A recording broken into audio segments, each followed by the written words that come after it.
Hello, and welcome to another episode of Artist of the Week. This week, we're joined by brewer turned author and distiller, Peter Mcauslan. Thanks for joining us, Peter. How are you? Very well. Beautiful day. It's fun to do this. So, Peter, you haven't always been an author. So how did you get into the craft of brewing? Well, the brewing business started as a hobby when I was a kid. It goes back a long, long way. And I guess the first thing was my mother actually used to make all sorts of wines from wild fruit and stuff, even vegetables. And so I caught an interest in doing that myself, and that turned into a hobby, which while I did other things, I did. So I was a home brewer for years. While I worked at Dawson College, while I worked at the YMCA, while I was in university, I was the supplier of inexpensive beer to my buddies. And it was kind of a thing I got into. And so at a certain point, I thought I'd turn the hobby into a business. The book, we sold the business. We ran it between 1987 is really when we started working on it, and sold it in 2013. And I've been sort of thinking about putting the book together over these last few years. Strangely enough, it was a COVID project. So I'd started writing it prior to COVID coming up, but I didn't really focus on it. And the process was an interesting one. I sat here in this chair. I'd get up in the morning, I'd sit down, and I was just putting it on my iPad. So I just actually wrote in notes on iPad, and it was kind of stream of consciousness. What do I remember? What events were interesting? How did I do this stuff? What were our problems? And I sort of wrote this relatively massive tome, and then eventually divided it into pieces, found an editor, which was Richard King, who was a well-known both author and bookstore owner. He owned Paragraph Books in Montreal, and he was a CBC personality. He knows lots about books. So Richard helped me edit it. And my publisher, John Aylan, also has great skill at editing. He would take a look at it too. And then Ellen, my wife, would listen to me. I read it to her, she read it, we reviewed it together. So it was a very interesting process. It was different from anything I had ever done before. And what I found, perhaps revealing to me is that as you really think hard about what you've done and the memories that you have, things shift a little bit, and you refocus on what happened and why you did it in certain ways. And so it was a very interesting process. Writing a book was, as I say in the book, it was revelatory. I sort of revealed things about myself, circumstances, and other people, which were kind of interesting. Kind of allowing you to revisit your past and relive those experiences. Remember the personalities, the funny things, the somewhat sad things, the scary things that happen when you run any business. And so really the book it's a book about us. It's a book about two people who started a company and ran it. It's a book about beer. It's a book about business in a sense that, somebody who's an entrepreneur, I think, would find it interesting just as how we did things we did well, things we did poorly. So there's lots and lots of meat in there, and it was a lot of fun to write it. So, touching on that, why don't you tell us a little bit about yourself? How was your upbringing? And how did you get into the craft, and how did it all start? Well, I grew up in Lachine, a suburb of Montreal. Most of us who grew up in Lachine still see Lachine as the center of the universe. It's very interesting. When you grew up in Lachine, you always have a lifetime affinity to the place. It was a mixture of populations. It wasn't a wealthy place. It was a mixture of middle class, lower middle class, working class people. It was, I think, a fabulous place. As I mentioned earlier, my mother, we used to make dandelion wine around this time of year when dandelions were in full bloom, and I would help her do that. I'd collect the dandelion flowers, and then she would. It was a concoction largely of citrus fruit and so on and so forth, sugar, and baker's yeast, and so I would do that. Growing up in Lachine was fantastic. We had a small family. There were 3 kids, an older brother, a scientist, a geologist, but even a young age, a guy who was always experimenting, made his own gunpowder, built his own telescopes. I wasn't as precocious as my brother. I was perhaps a little bit more relaxed in the way I went about things, but had a casual interest in science.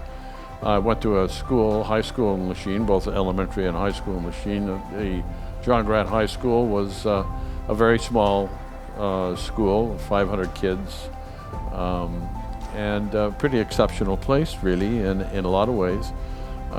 We were once again made up of populations from Ganawage, Villa Sal. Kids had come over after the Second War as refugees, Ukrainians, fairly large Ukrainian population of kids that were in high school.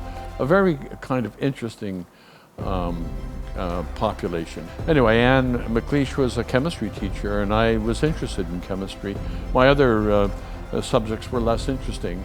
It was tied in perhaps to my wine and beer making, and I did well in chemistry, so that was part of the reason I think that I ultimately sort of moved in the direction of making products such as beer. There seemed to be a logical link between what interested me as a kid and what I ultimately did as an adult.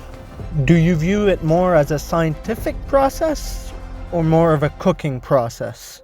Actually, it's really in some ways, it's really a magic process, is really what it is. You have to realize that beer making, first of all, beer itself is an ancient product. I think most people are aware now that when the archaeologists find small breweries, structures that provided food really for the builders of the pyramids, you realize how ancient this is. There are those who believe that hunter-gatherers moved into agricultural life because both for the purposes of growing grain, producing food like breads, but also for producing beer. And there are strong arguments to be made that beer or fermented beverages were even the priority over bread. It's obviously there's a lot of debate to be had over that. So the process is ancient. In our case, even our yeast has a story. Our yeast that we used to make St. Ambroise beer came from a brewery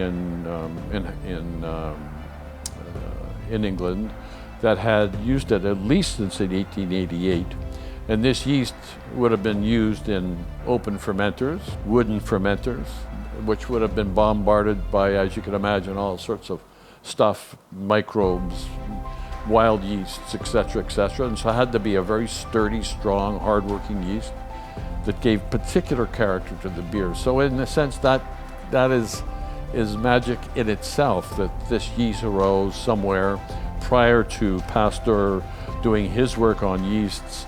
So yeast had been around for years, and yeast had been cultivated, although people didn't really understand that it was a single cellular creature that, a fungus really, that did certain things. They knew what it did. They didn't know how. They didn't know what it was. So that in itself is magic. Well, the yeast that we used was used by a couple of different brewers, and it was shared between these two breweries. They were about 100 miles apart, and it would be shipped in barrels by train between these two breweries. If one was short of yeast or had problems in their fermentations, they'd ship it back and forth. And ultimately, a brewer who worked there, this brewery, ultimately was in North Country Breweries, and there was a brewmaster there, and his name was Peter Mcauslan. And Peter Mcauslan retired. The brewery actually got closed down. And when he retired, he took the yeast with him. The yeast ultimately There was, you recall the name Monty Python, I'm sure. Well, the Monty Python guys wanted to have a small brewery of their own. And Peter was a retiree, so he had this yeast. And so he started something called, I believe it's the Penrose Brewery, for the Monty Python guys. So there's this yeast. This little brewery has done so well that all of a sudden he starts a little brewing school. He starts training brewers internationally. Stan Groves down at the Golden Lion in Lennoxville trained there. Kevin Keefe in Halifax trained there. And this yeast was always part of of their stories, even though they didn't always use the yeast back in Canada. That was a connection that I had to those people and to this fellow Peter Mcauslan and his acolyte, Alan Pugsley. Anyway, so the yeast just kind of moved around, and that was the yeast that we used, the only yeast we used for our beers over 25 years.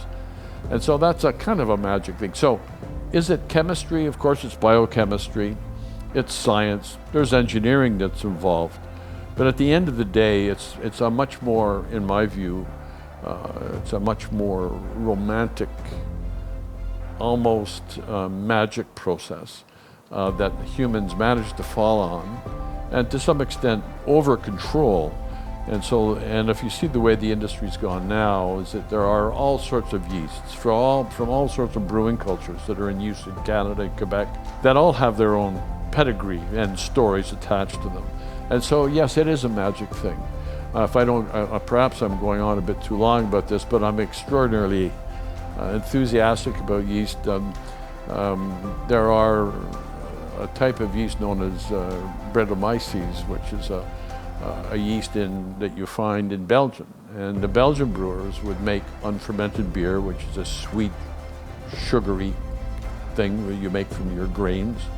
And they would pump this unfermented beer up into the top of their breweries in these relatively shallow, large fermenters.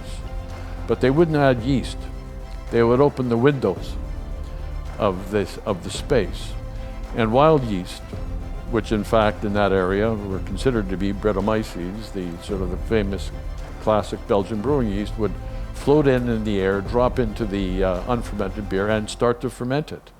And of course, there'd be all sorts of other things would happen in those fermentations. There would be bacterial fermentations. There would be all sorts of stuff would happen, and that would create all sorts of very specialized, interesting beers. And so it's kind of hard to think of that as a controlled biochemical or an engineering process. It really was much more magical in just the way it happened. So yes, the process is all of those things, but magic is a key element of it. So it's really interesting how you touch on these, because for the layman, I myself believed it was only generic yeast, or yeast was yeast, but it seems like there's all sorts of different kinds, and all the stories seem very interesting. It's a bit like the brotherhood of the traveling yeast. Well, actually, one of the people I mentioned in the book is a fellow by the name of Drew Ferguson, and Drew was early in the 70s. He had a little brew pub in Montreal that was, at that point, there was no such thing as a brew pub. There was you couldn't even make home brew at that point. But Drew used to go over to England, and he and his wife Maggie would drive around on their bikes from brewery to brewery, and they would bug the brewers until they would get a little vial of yeast. So he would bring those yeasts home, and he would make beers in those brewery styles. You know, it just shows you the relationship between people and yeast and traveling, as you say, and different characteristics that yeast bring. I can taste a Molson Export, and I know that yeast. There's a signature in Molson Export, which is that Molson ale yeast, and I assume that's been used for a very, very long time. So yes, the characteristic, sometimes the yeast itself, served in the beer, which is the case with a lot of Belgian beers, white beers as they're known. They're wheat-based beers when they have a lot of yeast that's fermented in the bottle, and putting the yeast in with your beer provides a whole character and flavor, which is very, very interesting. So yes, yeasts are different. They create different flavors. You have different perceptions of different beers. Yeah, it's complex and it's interesting. Rather than, in my mind, the easiest comparison that comes to mind is that yeast is to beer as grapes are to wine, whereas I would have thought that hops and barley are to beer as grapes are to wine. Well, of course, grapes to wine, of course, there is a relationship between a variety and the resulting product, and that's very, very clear. And that is true as well with both hops and the grains you use. It's not always barley. It can be sorghum. It could be all sorts of things. Different cultures have traditionally used different materials. The Belgian brewers have even used hard candy, dark candies as finishing in their beer. So, there are extremely sour beers made both in Belgium and in Germany. There's a sour beer made in Germany that you actually, it's a Weiss beer, it's a wheat beer. You actually drink it with a sweet syrup because it's so sour. So the raw materials that go into beer also create the character of the end product. In the case of our pale ale, the St. Ambroise pale ale, we used both traditional pale malt, but we also used malts that are referred to as crystal malts. We also use chocolate malts. So you use a blend of malts and you get an unfermented beer that has both color and character. The hops themselves have different character. If you use a Cascade hop, then you'll end up with a spicy, piney notes in terms of aromatics. There's a new hop, which I'm not particularly fond of, that a lot of younger brewers are using, known as Citra. That has a very strong grapefruit note. So then you have the marriage of the impact of your yeast, the impact of the grains that go into the beer, the impact of the hop choices. And then there's, of course, the question of aging, length of fermentation, temperatures of fermentation, the size of your vessels even, open vessels versus closed vessels. There's a million different variables that lead to the end product. And then, of course, your responsibility to your consumer is make a product that the man or woman recognize. That's St. Ambroise beer, that's the St. Ambroise pale ale, that's the beer I want. So you have a responsibility as a brewer to do it the same way every time, not hack around. I don't own the company anymore. I still drink St. Ambroise pale ale amongst many other beers which I like. That signature is still there. I think the beer won the best pale ale in Canada in 2019, I believe, in the Canadian Brewing Awards, as we did back in 2005 and previously. So the character of that beer is still intact, and that I think that pleases me personally, and I think it pleases the consumers of St. Ambroise. Because it continues your heritage. You don't feel like the brand has changed, and it's still what the consumer can rely on. Well, that's it, and that's always at risk. Brands are strange things. Brands can change just their imagery, so that the actual substance of the brand can totally change, but the can stay the same or it can change. The imagery can change constantly.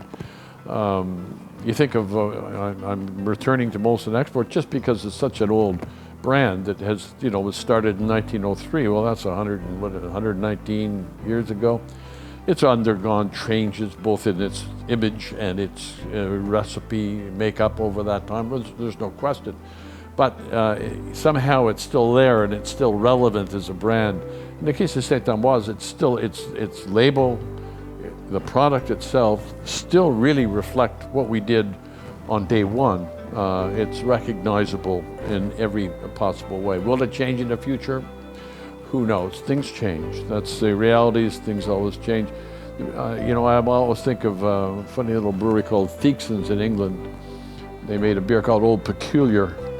And Old Peculiar was a strange malty beer. I consumed it a number of times. When that brewery closed, people were so upset that they had a funeral in the town for the brewery, and they had a funeral for Old Peculiar. So people create strong attachments to brand. It's a little less strong now in this age of social media. Branding is a much more difficult thing to establish. It's fleeting, it's very short term. It's ephemeral now as opposed to long term. But nevertheless, they're interesting thing. Brands have a life of their own. Yes, and you're right. I'm happy that it is now as it was.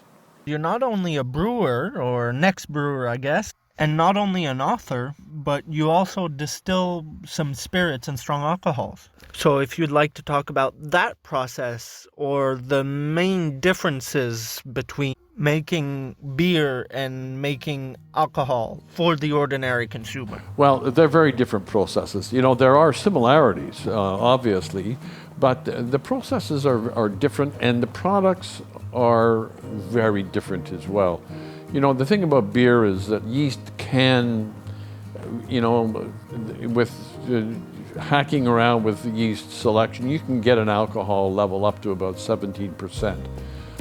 You can't really get anything higher than that. So beers are limited to a degree by that statement. So most beers, in fact, run between 2% and, well, really 2 and 9% would cover the great majority of beers.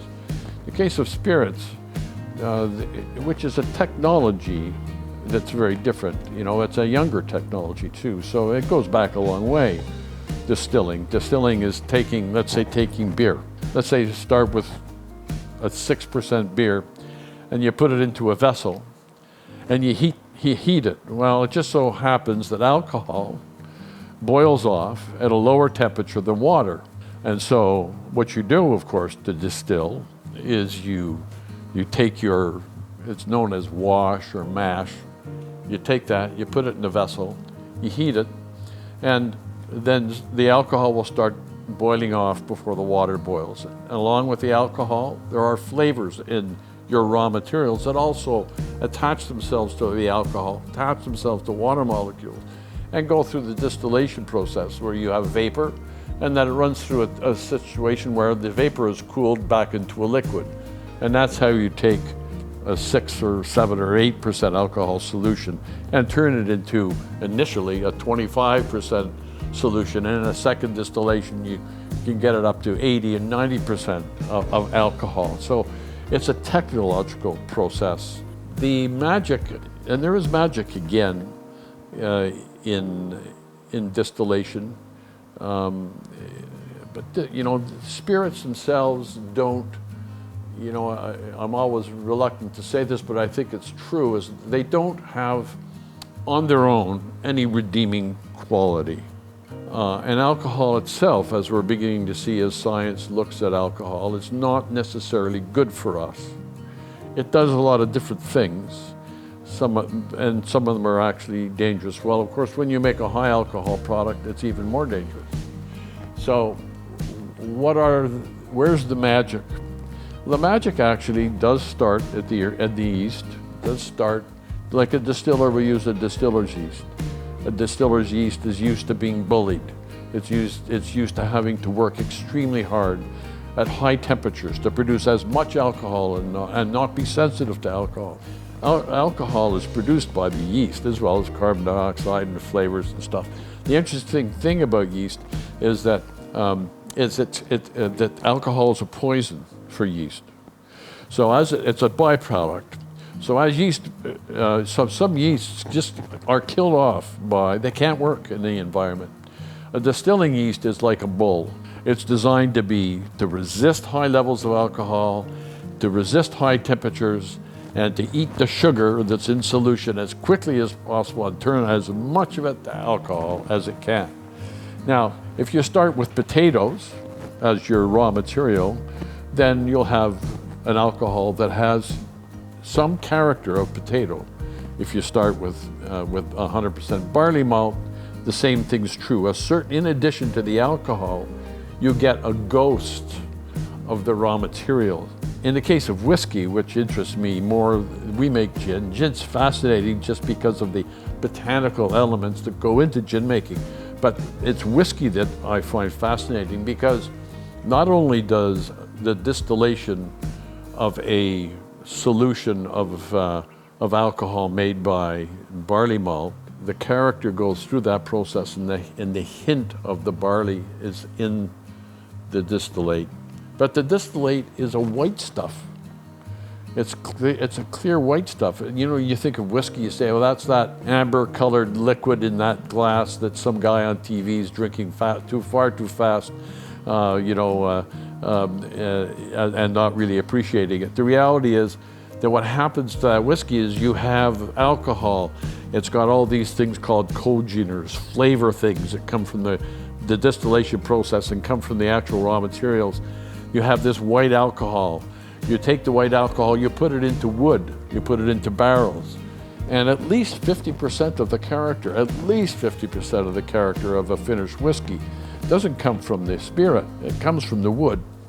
So that's where the magic is. So you take this stuff, which is actually pretty rough, pretty hot, pretty strong alcohol, and you put it in wood, and 3 or 5 or 10 years later, you have the transformation of the alcohol working with all of the things that are in the wood. You create a whole series of subtle nuances and flavors and aromas and character. A lot of wood will give a cinnamon character. A lot of wood will give a vanilla character. In our case, we've previously used bourbon casks. So if it's a freshly emptied cask and we put our raw spirit into it, it picks up some of the character of the bourbon. And there's a lot of that bourbon is penetrated into the wood of the cask. Some of that character is extracted out as well as character of the wood. So distillation of whiskeys is, in fact, an art. It takes time. Circumstances change the whiskey. If you're a distiller of bourbon and you're using corn as your fundamental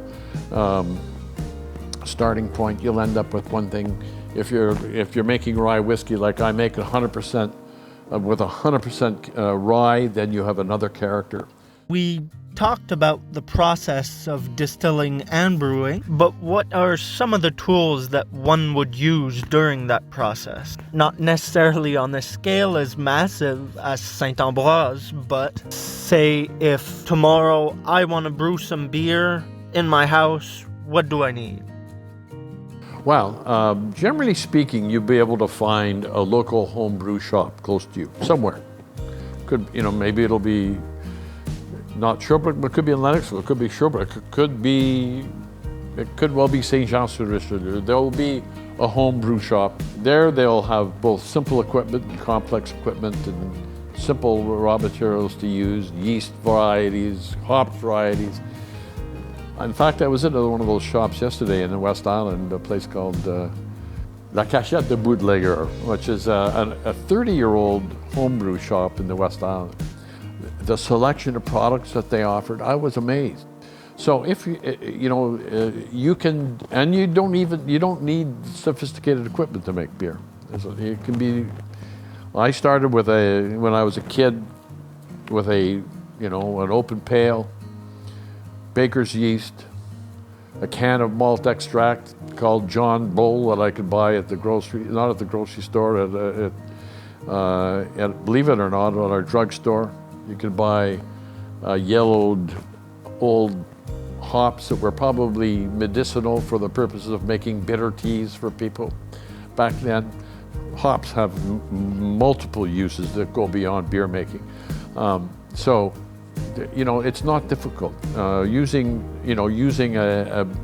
a bread yeast, it means you're probably using a lager yeast. It's not necessarily going to give you the best results. You'll probably end up with something that's got 3, 4, 5% alcohol in it. Kind of tastes like a little bit more like apple cider, that is drinkable. You're not going to confuse it with, a fancy internationally made beer. But home brewing is not complex. And that's certainly what I did for many, many years. So let's talk about the book a little bit. What was your process for writing the book, and how did you have the idea or decide, I'm going to write a book? Well, I intended to write a book about the business right from a long time ago. I always said this is neat, and so I collected my own archives.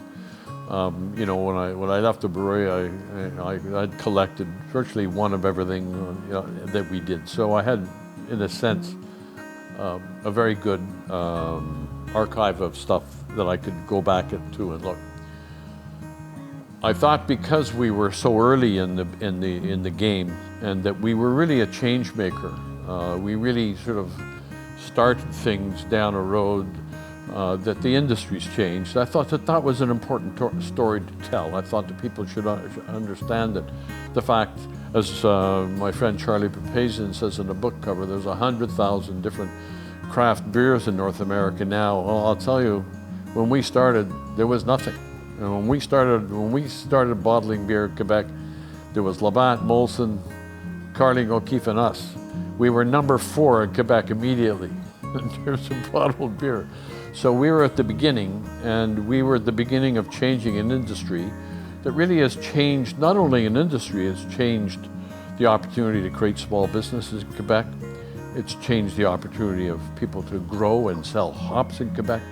Well, we so many of these things are so easily forgotten, but so that's why we wrote the book. We're at a point in time where we should be celebrating the diversity of beer and brewers, and the fact that we have local products we can enjoy. That's all. That's what the book's about, and it sort of tells the funny little things that happen along the way. You know, the guys, the people you meet, the fun you had, the camaraderie you had with other brewers. All of those things make up part of the book and part of the story. I mean, we met wonderful people all over the world in our 25-year brewing adventure, and memories that I wouldn't trade for anything, and mostly friendships. And friendships with staff, and loyalty that will endure our lives with people that we worked with. And so those are all really what the story's about, I think. The first thing that's upcoming is on the 12th of May,